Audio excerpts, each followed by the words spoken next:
Couple of things I want to touch on before the video starts. First, sorry I haven't made a video lately. I've been sick and I was waiting for my voice to get better, but it doesn't appear to be getting better in a timely fashion, so I'm just riding this bitch into the ground. Deal with it. Also, it sounds like I'm gonna have a guest appearance on Professor Stick's YouTube channel sometime in the next week or two, so if you aren't subscribed to him, go do that. He's a good buddy of mine and you should be subscribed to him anyways. So today we're gonna talk about Scientology. What they believe, their history, everything I can think of. Alright, let's get started. I'm sure most people in my audience have an idea of what Scientology is, but I'm going to start from the very basics just in case there's some out there that don't know. Scientology was founded by a man named L. Ron Hubbard. In the 1930s, Hubbard was being paid to write what's called pulp fiction, named for the type of paper it was written on. It was poor quality paper. There were a ton of people out there pumping this stuff out. Isaac Asimov was also writing around that same time, and Hubbard started out being paid 1 penny per word. So time goes on, and the 1950s roll around. He comes up with what he believes to be a breakthrough in the field of psychology. He writes a book about it and names it Dianetics. Basically, in this book, he postulates that people have two minds, the reactive mind and the analytical mind. The analytical mind is perfect, like a computer.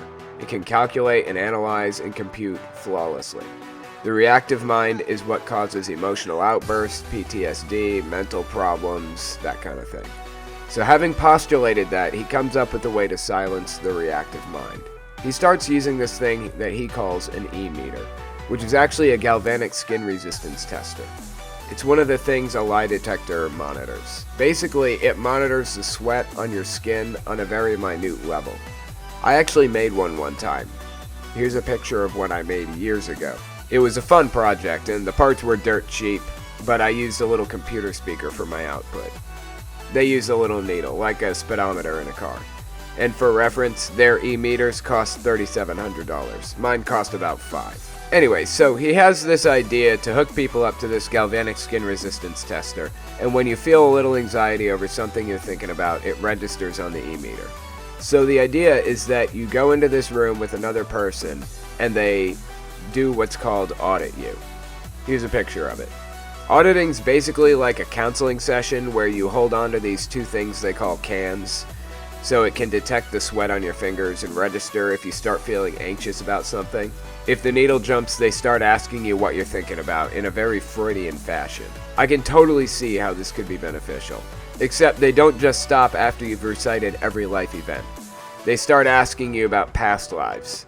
They'll say things like, "What are you picturing right now?" You'll say, "I'm picturing a barn." They'll say, "Expand on it. Open the barn door. What do you see?" And you'll say, "17th century France." And they'll have you expand on this whole story you think up about 17th century France, basically planting a false memory in your head and making you believe that it was a past life. So the whole time you're doing this auditing session, the auditor is writing down everything you say and putting it in what's called your pre-clear folder, or PC folder. There are steps to get to the top in Scientology, and one of the steps is called clear.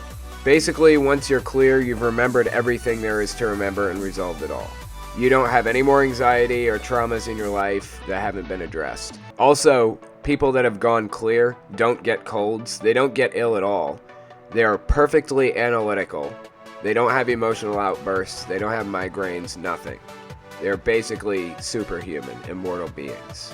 Between auditing sessions, you're supposed to be taking what they call courses. They market it as communication courses, but really it's just a course on how to act like a Scientologist. How to talk, think, act, and breathe like a Scientologist. These courses take years and hundreds of thousands of dollars to complete.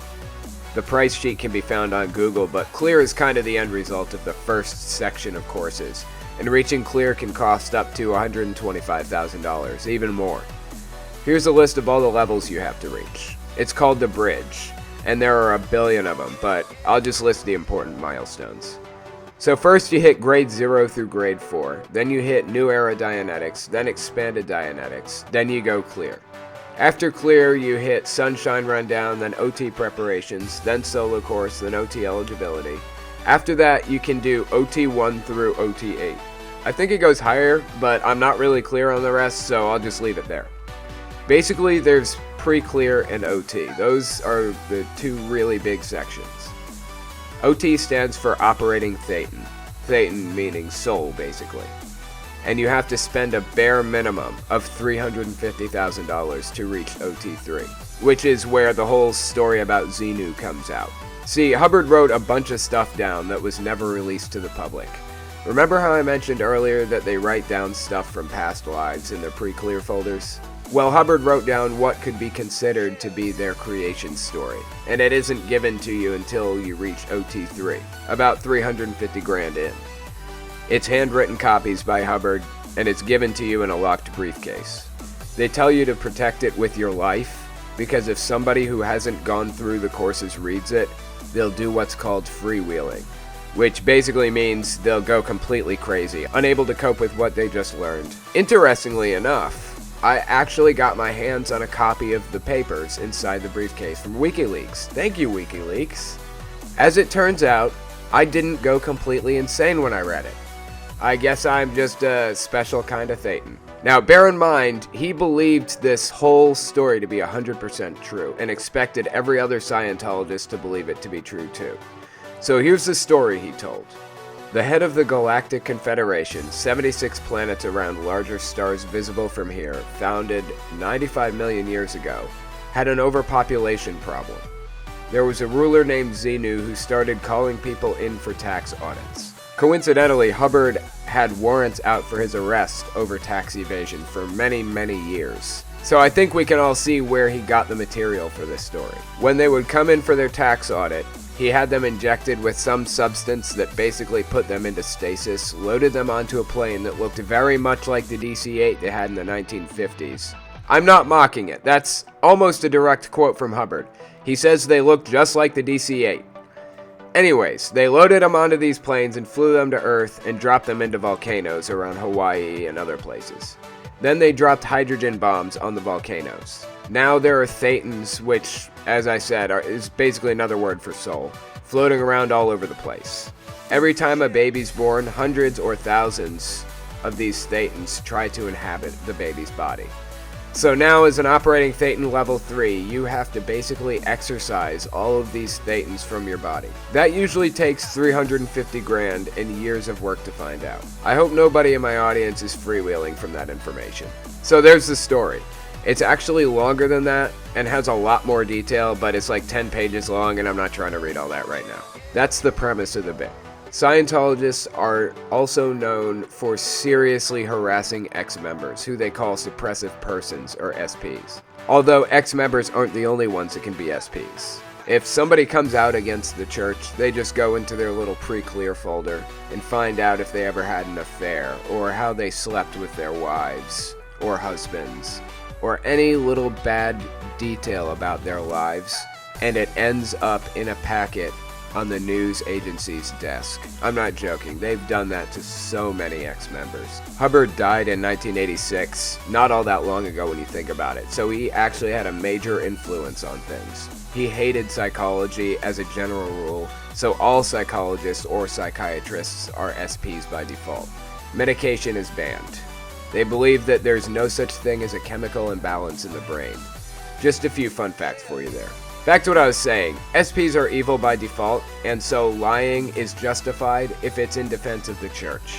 In fact, it's downright encouraged. They've gone so far as to poison reporters' pets, have people wiretapped, track people's locations through GPS in their phones, film them, and even put out truly rank propaganda pieces on them. I throw the word propaganda around a lot on my channel, but theirs isn't subtle at all. I mean, these guys are propaganda experts. It's amazing to see.